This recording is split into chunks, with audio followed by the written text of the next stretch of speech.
எங்கள் பேர் வர்ஷா, வயசு 27, வர 155 சென்டிமீட்டர், ராசி துலாம், நட்சத்திரம் சுவாதி. சாதி கவுண்டர் சமூகத்தை சேர்ந்தவங்க, தனியார் கம்பெனி வேலை பார்க்குறாங்க, சம்பளம் மாதம் 45,000 வாங்கிட்டு இருக்காங்க. கூட வந்து சகோதரர் 2 பேர், சகோதரி ஒருத்தவங்க இருக்காங்க, செங்கல்பட்டு மாவட்டத்தை சேர்ந்தவங்க. எந்த பெண்ணும் பிடிச்சிருந்தாங்க விருப்பத்தை நீங்கள் கமலில் சொல்லிடுங்க.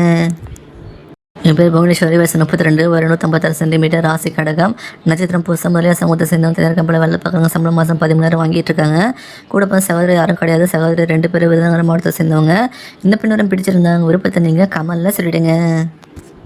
என் பேர் இந்திரா, வயசு 35, வர 153 சென்டிமீட்டர், ராசி ஒரு ஜெகன் மதிஜா மனசம், முதலிய சமூகத்தை சேர்ந்தவங்க அரசாங்கம் பார்க்குறாங்க, சம்பளம் மாதம் 19,000 வாங்கிட்டு இருக்காங்க.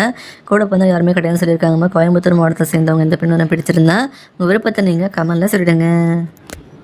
என் பேர் பானுப்பிரியா, வயசு 27, வர 153 சென்டிமீட்டர், ராசி கும்பம், நட்சத்திரம் புரட்டாதி, 3ஆம் பாதம், வன்னிய சமூகத்தை சேர்ந்தவங்க, தனியார் கம்பெனி வேலை பார்க்குறாங்க, சம்பளம் மாதம் 20,000 வாங்கிட்டு இருக்காங்க. கூட சகோதரர் 2 பேர், சகோதரி யாரும் கிடையாது, கன்னியாகுமரி மாவட்டத்தை சேர்ந்தவங்க. இந்த பெண்ணுடன் பிடிச்சிருந்தா உங்கள் விருப்பத்தை நீங்கள் கமலில் சொல்லிடுங்க.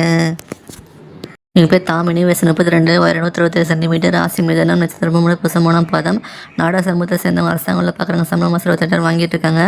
கூட சகோதர ஒருத்தவங்க இருக்காங்க, சகோதரி யாரும் கிடையாது, மயிலாடுதுறை மாவட்டத்தை சேர்ந்தவங்க. இந்த பெண்ணுடன் பிடிச்சிருந்தாங்க விருப்பத்தை நீங்கள் கமலில் சொல்லிடுங்க. என் பேர் வினிதா, வயசு 44, வர 168 சென்டிமீட்டர், ராசி மகரம், நட்சத்திரம் திருவோணம், மகமுடைய சமூகத்தை சேர்ந்தவங்க. அரசாங்க வேலை பார்க்குறாங்க, சம்பளம் மாதம் 25,000 வாங்கிட்டு இருக்காங்க. கூட சகோதரி யாரும் கிடையாது, சகோதரி 3 பேர், திருவண்ணாமலை மாவட்டத்தை சேர்ந்தவங்க. இந்த பெண்ணோரம் பிடிச்சிருந்தா உங்கள் விருப்பத்தை நீங்கள் கமலில் சொல்லிடுங்க.